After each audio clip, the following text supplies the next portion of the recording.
Ayan, oh. Ang sarap, di ba? Masarap to sa mainit na kanin.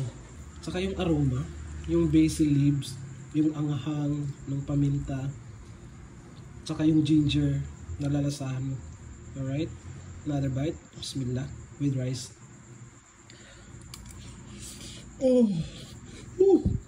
Tawag pala dito bawing sa amin. Ayan. Dito nakukuha lang to sa backyard. Tumutubo lang kahit saan. Ito yung pangunahing sangkap sa paggawa ng kinukul sa niyog with sardinas. Napakabango. Baka dito may tinanim si mother. Kasi pag nasa farm kami, basic lang yung mga ganito. Ayan, diba? Napaka-fresh. Meron na tayong secret ingredients ng kinukul sa niyog. Sa mga hindi nakakaalam, ito yung traditional na pagkudkod ng niyog. Mano-mano yung ginagawa, kaya special. These are the ingredients that we need. Meron tayong onion chives, kamatis, minced garlic, at saka ginger or luya. Tapos itong bawing, basil leaves ba to? Ina? Pero tinatawag naming bawing to. And of course the sardinas. The main ingredients yung kinukul or kinudkud na niyog. Eto. Mas masarap kung medyo bata-bata yung niyog. So, ito lahat. Doon sa mga nagtatanong kung anong tantaran gamit ko, ito ay magkuno. Magkuno wood or iron wood. Napakabigat. Nasa 2.5 inch ang kapal nito. Nabili ko to sa Oval Plaza nung Kalilangan. So, yan. Napakatibay. Ito lahat ng mga ingredients natin.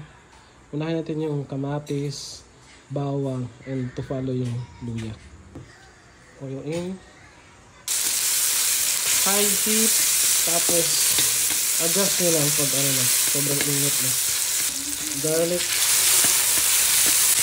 Ginger. Luya. Last natin nilagay yung luya kasi madaling masunog eh. So, sardinas in. Alright. Simmer lang natin hanggang sa kumulo. Black pepper. Be generous para may anghang. Pag kumukulo na, lagyan na natin yung main ingredients natin ninyo. Mix lang natin hanggang sa maging even yung color. High heat uli. Additional water. 2 tasa ng tubig. Tapos, hayaan natin mag-evaporate yung tubig. And then, ihalo na natin yung bawing or basil leaves. Tapos, onion chives. And that's it. Optional, secret weapon, patis. Para sa umami flavor. Okay? Yan. Mix lang ng mix. Tapos, takpan natin ng mga 10 minutes. Hanggang sa mag-evaporate. Universal takip. Okay. Almost done. Lapit na. Almost dry na. Lalagyan na natin yung basil leaves. Purpose kaya last nilagay ito para hindi masunog. Saka yung aroma. Andyan. Grabe ang bango. Yan, luto na. Lalagyan natin yung onion chives. Ayan, oh.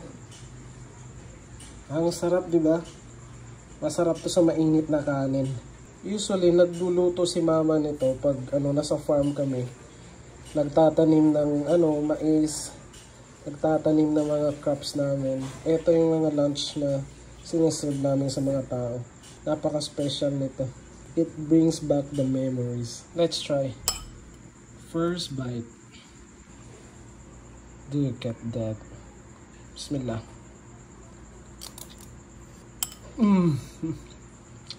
Oh wow. Ang sarap nito. Teka, mas masarap sa kanin. Kuha ito yung kanin. Eto, umuusok pa talaga. No? Okay, let's do this. Let's go. Ayan. Wow, look at that.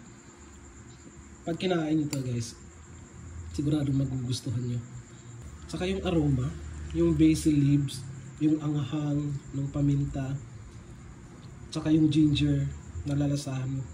Alright? Another bite. Bismillah. With rice.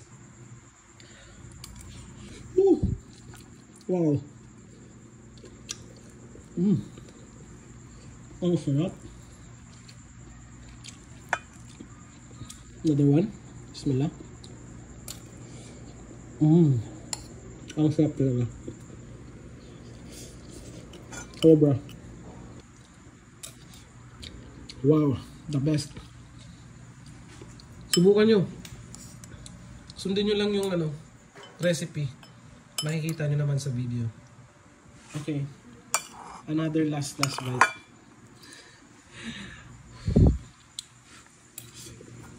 The best.